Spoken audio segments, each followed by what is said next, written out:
जानने जा रहे हैं सिवान के हिस्ट्री के बारे में। सिवान एक ज़िला है बिहार में, और बिहार में टोटल जो है 38 ज़िले हैं, टोटल 38 डिस्ट्रिक्ट्स हैं, और जिसमें कि सिवान एक ज़िला है। तो चलिए जानते हैं इस डिस्ट्रिक्ट के बारे में। सबसे पहले इसका मैप देखते हैं। तो ये है बिहार का मैप। इसमें आप देख पा रहे होंगे यहाँ पर है सिवान। ये बिहार का मैप है। इसमें यहाँ पर आपका नॉर्थ हो जाएगा, इधर साउथ, यहाँ पर ईस्ट, और इधर है वेस्ट, यहाँ पश्चिम हो गया। तो ये जो है बिहार के मैप में यदि देखा जाए तो ये वेस्ट में है, बिहार के वेस्ट पोजीशन में। और ये पटना है, और पटना के नॉर्थ वेस्ट में जो है इस डायरेक्शन में, जो कि नॉर्थ वेस्ट डायरेक्शन हुआ, ये सिवान डिस्ट्रिक्ट पड़ता है।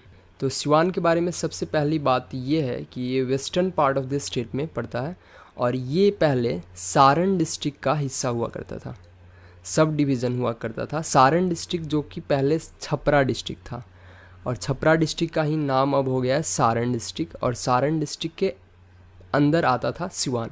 और सारण डिस्ट्रिक्ट जो है पहले एंशियंट डेज में कोसाला किंगडम का पार्ट हुआ करता था। तो ultimately Siwan was a part of कोसाला kingdom. Present जो डिस्ट्रिक्ट का लिमिट है, मतलब जो बाउंड्री है, ये एग्जिस्टेंस में आया 1972 में। 1972 में मतलब सिवान की जो प्रेजेंट बाउंड्री है ये खींची गई है 1972 में। और ये जोग्राफिकली जो है सिचुएटेड है 25.58 to 26.23 north and 84.10 to 84.47 east latitude. ठीक है। The total area of Siwan, जो टोटल क्षेत्रफल है सिवान का, वो है 2219 स्क्वायर किलोमीटर, वर्ग किलोमीटर है। टोटल पॉपुलेशन सिवान की है 33,30,464 एज पर 2011 के सेंसस के अनुसार। अब इसका चौहद्दी देखते हैं। तो ईस्ट में पड़ेगा सारण डिस्ट्रिक्ट, मतलब कि छपरा डिस्ट्रिक्ट, और नॉर्थ में गोपालगंज डिस्ट्रिक्ट, वेस्ट में देवरिया, और साउथ में बलिया डिस्ट्रिक्ट। ये दोनों जो है देवरिया और बलिया ये यूपी में है। सो सिवान का जो है बॉर्डर है यूपी के साथ। यहाँ पे मैप में हम देख सकते हैं, यहाँ पे जो है ये हो गया, ये यूपी का बॉर्डर, ये इस साइड में जो है यहाँ पर यूपी पड़ेगा। देवरिया और बलिया इस साइड में पड़ता है, मतलब यहाँ पे पड़ेगा आपका बलिया और इधर पड़ेगा देवरिया। सिवान का नाम जो है सिवान कैसे पड़ा, तो इसके बारे में एक प्रचलित जो धारणा है ये है कि सिवामान करके एक बांध राजा हुआ करते थे, जिनके उत्तराधिकारी बाबर के आने से पहले तक रूल किए। बाबर के आने के बाद उन लोगों का रूल ख़त्म हो गया, तो ये सिवामान के नाम पे सिवान का नाम पड़ा है। महाराजगंज जो कि एक सिवान का ही सब डिवीज़न है, और यहाँ पर ये सीट ऑफ महाराजा हुआ करता था, मतलब यहाँ पे जो है राजा का शासन का जो है मेन सेंटर जो है महाराजगंज हुआ करता था, इसीलिए इसका नाम महाराजगंज पड़ा, और ये सिवान में स्थित है। हाल ही में भेरबनिया करके एक गांव है, वेरबनिया, यहाँ पर जो है खुदाई की गई। खुदाई करने के बाद लॉर्ड विष्णु का एक स्टैचू, बहुत ही सुंदर मार्वलस स्टैचू मिला है, और जो कि एक पेड़ के नीचे गड़ा हुआ था।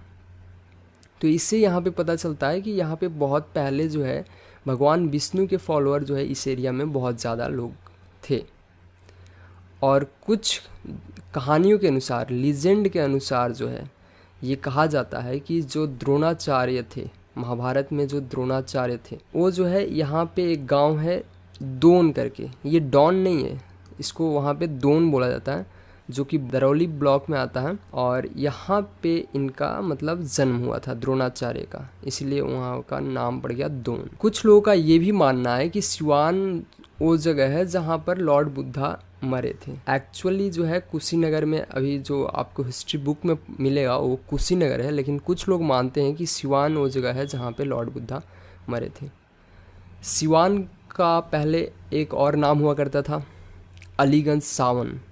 ठीक है, ये अलीगंज सावन जो है अली बख्श के नाम पे पड़ा था, वो वहाँ का फ्यूडल, मतलब इस एरिया का जो है एक तरह से राजा था, अली बख्श रूलर था। सिवान जो है बनारस किंगडम का पार्ट था। 13th सेंचुरी में यहाँ पर मुस्लिम्स आए। सिकंदर लोधी इस एरिया को अपने कब्जा में कर लिया था 15th सेंचुरी में। बाबर ने क्रॉस किया था घाघरा नदी जो कि सिसवन के पास था। वहाँ पे अपने रिटर्न जर्नी से जाते हुए बाबर को घाघरा नदी जो है क्रॉस करना पड़ा, और ये सिसवन जो है सिवान में ही है। 17th सेंचुरी के अंत तक जो है डच यहाँ पर आए सबसे पहले, उसके बाद इंग्लिश आए, और बैटल ऑफ बक्सर जो कि 1765 में हुआ था, ये जो सिवान जो है ये बंगाल का पार्ट बन गया था।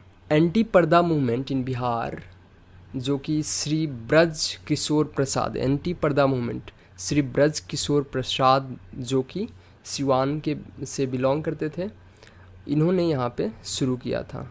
ये किस लिए शुरू किया था? नॉन कोऑपरेटिव मूवमेंट के रिस्पॉन्स में, ठीक है। 1920 में नॉन कोऑपरेटिव मूवमेंट शुरू हुआ था, उसी के रिस्पॉन्स में यहाँ पे श्री ब्रज किशोर प्रसाद करके थे, उन्होंने एंटी पर्दा मूवमेंट शुरू किया। यहाँ पे एक और बड़ी घटना हुई है, दरौली में जो है एक बहुत बड़ी मीटिंग ऑर्गेनाइज की गई थी। दरौली जो है सिवान डिस्ट्रिक्ट में ही आता है।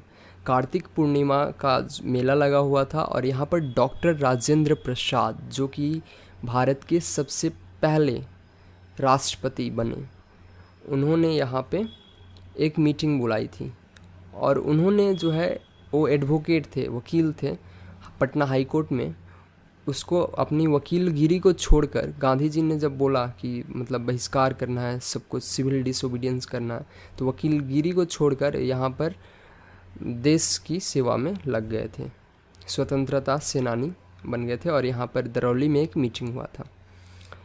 और एक और चीज़ हुई है यहाँ पर, मौलाना मजरूल हक जो कि अपने मैटरनल अंकल मतलब मामा जी उनके थे डॉक्टर सैयद महमूद करके, जो सिवान में रहते थे, उनके यहाँ पर आए और यहाँ पर रहे थे। और मौलाना मजरूल हक ने पटना दानापुर रोड में एक आश्रम बनाया जिसका अभी नाम जो है सदाकत आश्रम करके पड़ा हुआ है। ये पटना दानापुर रोड में आपको मिल जाएगा। और सत्याग्रह मूवमेंट जब शुरू हुआ था उसकी के कनेक्शन में पंडित जवाहरलाल नेहरू यहाँ पर बहुत सारे जगह, बिहार के बहुत सारे जगह में मीटिंग्स कर रहे थे, रैली कर रहे थे। तो यहाँ पर एक मीटिंग हुआ था जो कि महाराजगंज में हुआ था, और यहाँ पर पंडित जवाहरलाल नेहरू ने अपना भाषण दिया था, मतलब पब्लिक को एड्रेस किया था। तो कुछ लोगों का नाम, जो इम्पोर्टेंट लोग हैं सिवान डिस्ट्रिक्ट के, उनके बारे में जान लेते हैं, जिन्होंने भारत को स्वतंत्र करने में अपनी भूमिका निभाई है। तो उनमें से डॉक्टर राजेंद्र प्रसाद हैं, डॉक्टर राजेंद्र प्रसाद जो कि सबसे पहला नाम आता है। उसके बाद है मौलाना मजरूल हक, फिर श्री महेंद्र प्रसाद जो कि डॉक्टर राजेंद्र प्रसाद के बड़े भाई थे, डॉक्टर सईद मोहम्मद, श्री ब्रजकिशोर प्रसाद और श्री फूलेना प्रसाद। उमाकांत सिंह जिनको रमन जी के नाम से भी जाना जाता है, वो नरेंद्रपुर के रहने वाले थे, और क्विट इंडिया मूवमेंट के दौरान ये शहीद हो गए थे। ज्वाला प्रसाद और नर्मदेश्वर प्रसाद, दो लोग जिन्होंने जयप्रकाश नारायण को जब हजारीबाग सेंट्रल जेल से वो भागे थे तो उन्होंने हेल्प किया था, ज्वाला प्रसाद और नर्मदेश्वर प्रसाद। पंडित राहुल संकृतायान्या जो कि एक बहुत बड़े मतलब लिटरेचर थे, इन्होंने यहाँ पे पीजेंट मूवमेंट शुरू किया था 1937 टू 1938 के दौरान। और एक सिवान से जुड़ी हुई बात है चंपारण मूवमेंट। जब चंपारण मूवमेंट के दौरान महात्मा गांधी बिहार आए थे, उस समय वो मदन मोहन मौलवी के साथ सिवान को विजिट किए थे, और गांधी जी ने एक रात भी बिताई थी जीरादाई करके एक जगह है सिवान में, वहाँ पे डॉक्टर राजेंद्र प्रसाद के घर पे। और वहाँ पर एक चौकी अभी भी है जहाँ पर जिस चौकी पे महात्मा गांधी सोए थे, अभी भी वो चौकी इंटैक्ट है, मतलब प्रेजेंट है। आप कभी आओ सिवान तो वहाँ पे आप देख सकते हो। So thank you so much. ये था सिवान के बारे में। सिवान के बारे में और भी बहुत सारी चीज़ें हैं जो कि हम आपको बताते जाएंगे अगले वीडियो में। और एक क्वेश्चन जो आपको आंसर करना है वो ये है कि बिहार जो है बंगाल से कौन से ईयर में अलग हुआ था।